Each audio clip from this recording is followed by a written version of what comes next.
Hi, welcome back to my channel. This is for Chandu, మీ క్రియాంటెక్ 0508. So ఈరోజు మీరు తమిళ చూసారు కదా, మనకైతే 10th అంటే 10వ తరగతి ఐటీఐ అర్హతతో అయితే మనకు అప్రెంటిస్ ఉద్యోగాలు ఉన్నాయి. జస్ట్ మీకైతే అకాడమిక్ మెరిట్ ఆధారంగా మాత్రమే వీళ్ళైతే సెలెక్షన్ చేస్తారు. సో చూద్దాం దీనికి సంబంధించినటువంటి ఫుల్ డీటెయిల్స్ అనమాట. మంచి గుడ్ ఆపర్చునిటీ. ఎవరైతే 10వ తరగతి కానీ ఐటీఐ కానీ కంప్లీట్ చేసిన వాళ్ళకి అన్ఎంప్లాయ్మెంట్ ఉన్నారో వాళ్ళకైతే యూస్ఫుల్ అవుతుంది. సో కంపల్సరీ ఈ వీడియోను చివరి వరకు చూడండి. చూసినాక కూడా ప్రతి ఒక్కరు మీ గ్రూప్లో కానీ సర్కిల్లో కానీ షేర్ చేయండి. సో తప్పకుండా మిస్ అవ్వకుండా చివరి వరకు అయితే చూడండి. సో నేను ఎక్స్ప్లెయిన్ చేస్తాను. సో చూసుకుంటే మనకైతే ఇక్కడ 10th+ ఐటీ అర్హతతో అయితే మనకు అప్రెంటిస్ ఉద్యోగాలని ఓన్లీ ఫర్ అకాడమిక్ మెరిట్ అనమాట. సో ఎలాంటి ఎగ్జామ్ లేదు, ఇంటర్వ్యూ లేదు, గ్రూప్ డిస్కషన్ లేదు. సో చూద్దాం దీనికి సంబంధించినటువంటి ఫుల్ డీటెయిల్స్. సో చూసుకుంటే మనకి ఇది టీహెచ్డిసిలో మనకైతే 10th+ ఐటీఐ తోటి మనకు అప్రెంటిస్ ఉద్యోగాలు అయితే పడడం జరిగింది. Just for academic merit base మీద అనమాట. సో టీహెచ్డిసి అంటే ఏంటంటే Tehri hydro development corporation of India, THDC అంటారు. సో దీనిలో అయితే మనకు అప్రెంటిస్ ఖాళీలకు అయితే నోటిఫికేషన్ అయితే రావడం జరిగింది, విడ్డా చేయడం జరిగింది. సో ఇంట్రెస్టెడ్ ఉండి క్వాలిఫికేషన్ ఉన్నటువంటి క్యాండిడేట్స్ ఎవరైనా ఉంటే తప్పకుండా అప్లికేషన్ చేసుకోవచ్చు. అప్లికేషన్ అయితే వీళ్ళు ఇన్వైట్ చేస్తున్నారు, గుర్తుపెట్టుకోవాలి. సో దీనికి సంబంధించినటువంటి డీటెయిల్స్ చూద్దాం. మరి ఎన్ని పోస్టులు ఉన్నాయి, మరి దీని క్వాలిఫికేషన్ ఏంటి, మరి దీనికి ఏజ్ ఎంత ఉండాలి, ఏ విధంగా అప్లికేషన్ చేసుకోవాలి చూద్దాం. సో చూసుకుంటే మన ఖాళీలు, మొత్తం ఖాళీలు వచ్చేసి మనకు 50 అప్రెంటిస్ ఖాళీలకైతే వీళ్ళు నోటిఫికేషన్ అయితే ఇవ్వడం జరిగింది, గుర్తుపెట్టుకోండి.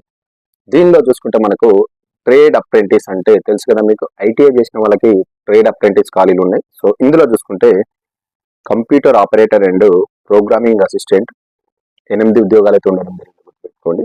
ఎలక్ట్రీషియన్ వచ్చేసి 8 ఉద్యోగాలు ఉన్నాయి. డ్రాఫ్ట్ మ్యాన్ వచ్చేసి సివిల్లో వచ్చేసి మనకు 4 ఉద్యోగాలు ఉన్నాయి. ఫిట్టర్లో 4 ఉద్యోగాలు, రిఫ్రిజరేషన్లో వచ్చేసి 4 ఉద్యోగాలు, ఎలక్ట్రానిక్ మెకానిక్లో వచ్చేసి 2 ఉద్యోగాలు. ఇప్పుడు నేను చెప్పినవన్నీ కూడా ఐటీఐ చేసిన వాళ్ళకు ట్రేడ్ అప్రెంటిస్లో ఖాళీలు అనమాట, ఇవి గుర్తుపెట్టుకోండి. నెక్స్ట్ చూసుకుంటే మనకు ఇంజనీరింగ్ అప్రెంటిస్ అనమాట. సో ఇందులో మనకు ఇంజనీరింగ్ వాళ్ళకు కూడా ఉద్యోగాలు ఉన్నాయి. ఇందులో చూసుకుంటే సివిల్ ఇంజనీరింగ్లో వచ్చేసి 5 ఉద్యోగాలు, ఎలక్ట్రికల్ ఇంజనీరింగ్లో వచ్చేసి 4 ఉద్యోగాలు, ఎలక్ట్రానిక్స్ ఇంజనీరింగ్ వచ్చేసి 5 ఉద్యోగాలు, computer science and information technology బీబీఏలో మనకు వచ్చేసి 3 ఉద్యోగాలు, మెకానికల్ ఇంజనీరింగ్లో వచ్చేసి 1 ఉద్యోగం, instrumentation and engineering and mechatronics, electronics and కమ్యూనికేషన్లో వచ్చేసి 2 ఉద్యోగాలు అయితే ఉండడం అయితే జరిగింది, గుర్తుపెట్టుకోవాలి. సో మరి ఇందాక నేను చెప్పిన ఇంజనీరింగ్ అప్రెంటిస్, అంతకుముందు చెప్పిన మనకు ఐటీ అప్రెంటిస్. సో రెండిట్లలో మనకైతే ఉద్యోగాలు అయితే ఉండడం జరిగింది, గుర్తుపెట్టుకోండి. సో ఈ 2 ఉద్యోగాలకు కూడా మనకి ఎలిజిబిలిటీ అంటే క్వాలిఫికేషన్ ఏమి ఉండాలని చూసుకుంటే, మనకు ఫస్ట్ చూసుకుంటే ట్రేడ్ అప్రెంటిస్ ఉంది కదా, ఐటీఐ సంబంధించినటువంటి ఉద్యోగాలు అయితే ఉన్నాయో వాటికి వచ్చేసి మనకు మీరైతే కంపల్సరీ 10వ తరగతి పాస్ అయి ఉండాలి, గుర్తుపెట్టుకోండి. అదేవిధంగా సంబంధిత ట్రేడ్లో మీరు ఐటీఐ కంప్లీట్ చేసినాక ఎన్సీపీటీ నుంచి మీకు చెల్లుబాటు అయ్యేటువంటి ఐటీఐ సర్టిఫికేట్ అయితే కంపల్సరీ మీ దగ్గర ఉండాలి. అదేవిధంగా అప్రెంటిస్షిప్ చేసినటువంటి సర్టిఫికేట్ కూడా మీ దగ్గర ఉండాలి. సో ఈ 2 అయితే తప్పకుండా మీ దగ్గర ఉండాలి, గుర్తుపెట్టుకోండి.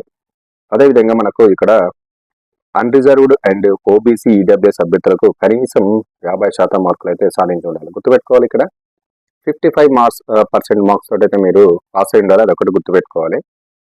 అన్రిజర్వ్ అండ్ ఓబీసీ ఈడబ్ల్యూఎస్ అభ్యర్థులు ఎవరైతే ఉన్నారో వీళ్ళు తప్పకుండా ఈ యొక్క ఐటీఐ ట్రేడ్లో 50% మార్కులతో అయితే మీరు పాస్ అయి ఉండాలి. వాళ్ళు మాత్రమే ఈ యొక్క ఐటీఐ ట్రేడ్ అప్రెంటిస్ ఉద్యోగాలకు అయితే అప్లికేషన్ అయితే చేసుకోవచ్చు, గుర్తుపెట్టుకోండి.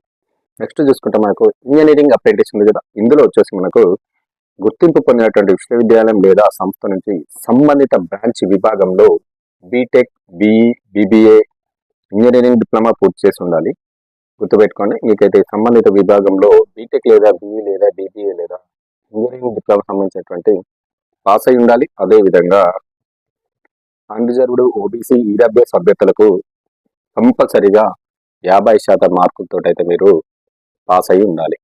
ఆ బ్రాంచ్లో ఆ కోర్సు చేసి ఉండాలి, పాస్ కావాలి. అదేవిధంగా 55% మార్క్స్ తోటి అయితే మీరు పాస్ అయిన వాళ్ళు మాత్రమే ఈ యొక్క ఉద్యోగాలకు అప్లికేషన్ చేసుకోవడానికి ఎలిజిబుల్, గుర్తుపెట్టుకోండి.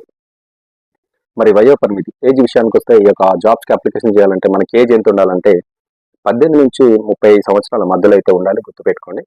మనకు దీనికి కేంద్ర ప్రభుత్వ నిబంధనల ప్రకారం మనకు రిజర్వ్ వర్గాలు ఏవైతే ఉన్నాయో మనకైతే ఏజ్లో కొంచెం సడలింపు అయితే ఇవ్వడం అయితే జరుగుతుంది, గుర్తుపెట్టుకోండి. బట్ మస్ట్ అండ్ షుడ్ అయితే నోటిఫికేషన్ ప్రకారం మనకు 18 నుంచి 30 సంవత్సరాల మధ్యలో అయితే మీరు ఉండాలి, గుర్తుపెట్టుకోండి. సో అప్లికేషన్ వచ్చేసి మనకు ఏ విధంగా అప్లికేషన్ చేయాలంటే ఆన్లైన్ ద్వారా మీరు అప్లికేషన్ చేయాల్సి ఉంటుంది. సో ఎలాంటి అప్లికేషన్ ఫీజు అయితే కలిగదు, గుర్తుపెట్టుకోవాలి. ఎలాంటి అప్లికేషన్ ఫీజు లేదు. సో మొత్తం ఫ్రీగానే మీరు అప్లికేషన్ చేసుకోవచ్చు, గుర్తుపెట్టుకోండి. So last date of application చూసుకుంటే మనకు వచ్చేసి ఇది ఇంపార్టెంట్ అనమాట. మీరు అప్లికేషన్ చేయడానికి చివరి తేదీ వచ్చేసి జనవరి 31, 2026. సో ఈ తేదీలోపు మీరైతే ఈ యొక్క ఉద్యోగాలకైతే అప్లికేషన్ చేసుకోవాలి, గుర్తుపెట్టుకోండి. మరి మీరు అప్లికేషన్ చేసిన తర్వాత మనకు సెలక్షన్ ప్రాసెస్ ఏ విధంగా ఉంటుందంటే మీ అన్ని అప్లికేషన్లు రిసీవ్ చేసుకున్న తర్వాత డైరెక్ట్ మీకు అకాడమిక్ మెరిట్ ఆధారంగా, ప్రతిభ ఆధారంగా మాత్రమే వీళ్ళు ఈ యొక్క ఉద్యోగాలకు ఆన్బోర్డ్ చేసుకుంటారు. మీ యొక్క అకాడమిక్ మెరిట్ ఉంటుంది కదా, వాటి బేస్ మీదనే వీళ్ళైతే ఉద్యోగాలకు ఆన్బోర్డ్ చేస్తున్నారు. ఎలాంటి ఎగ్జామ్ లేదు, ఇంటర్వ్యూ లేదు, ఎలాంటి గ్రూప్ డిస్కషన్ లేదు. డైరెక్ట్ మీ అకాడమిక్ మెరిట్తో మిమ్మల్ని అయితే ఆన్బోర్డ్ చేసుకుంటారు మీరు అప్లికేషన్ చేసిన తర్వాత.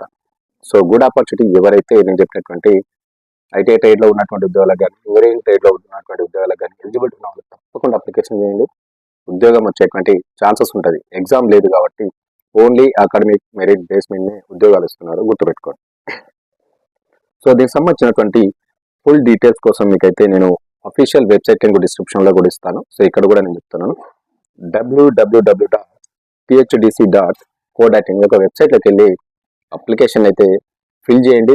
కంప్లీట్గా ఫిల్ చేసి మీ డేటు, మీ యొక్క నేము, సర్నేమ్, మీ అకాడమిక్ క్వాలిఫికేషన్స్, కమ్యూనికేషన్ డీటెయిల్స్, తప్పకుండా అటాచ్మెంట్స్ ఏమైనా ఉంటే అటాచ్మెంట్స్ అన్నీ కంప్లీట్గా ఫిల్ చేసి ఒకసారి ప్రివ్యూ చెక్ చేసుకున్న తర్వాత సబ్మిట్ చేయండి.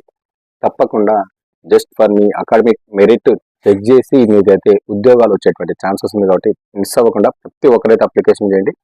మస్ట్ అండ్ షుడ్గా ఐటీఐ కంప్లీట్ చేసిన వాళ్ళు ఎవరైతే ఉన్నారో వాళ్ళు కంపల్సరీ అప్రెంటిస్షిప్ చేసింది 55% మార్క్స్ తోటి పాస్ అయిన వాళ్ళకైతే గుడ్ ఛాన్స్ అనమాట. తప్పకుండా ప్రతి ఒక్కరు అప్లికేషన్ చేయండి. మీ ట్రేడ్లలో ప్రతి దాంట్లో కూడా ఉద్యోగాలు ఉన్నాయి, మంచి ఆపర్చునిటీ అనమాట. ఓకేనా, ఇది ఈరోజు మనకు ఐటీఐ అండ్ కొన్ని ఇంజనీరింగ్ విభాగంలో ట్రేడ్ అప్రెంటిస్ ఖాళీలు అనమాట. సో ఇన్ఫర్మేషన్ అండ్ వీడియో నచ్చితే కంపల్సరీ ఈ యొక్క గ్రూప్లో కానీ, ఈ యొక్క సర్కిల్లో కానీ షేర్ చేయండి. అదేవిధంగా నా ఛానల్ని సబ్స్క్రైబ్ చేసుకొని పక్కన ఉన్నటువంటి బెల్ ఐకాన్ క్లిక్ చేసి పెట్టుకోండి, నాకు సపోర్ట్ చేయండి. Thank you. మరొక మంచి విద్య, ఉద్యోగ సమాచారం తోటి మళ్ళీ దిస్ ఈజ్ చందు, మీ క్రియాంటెక్ 0508.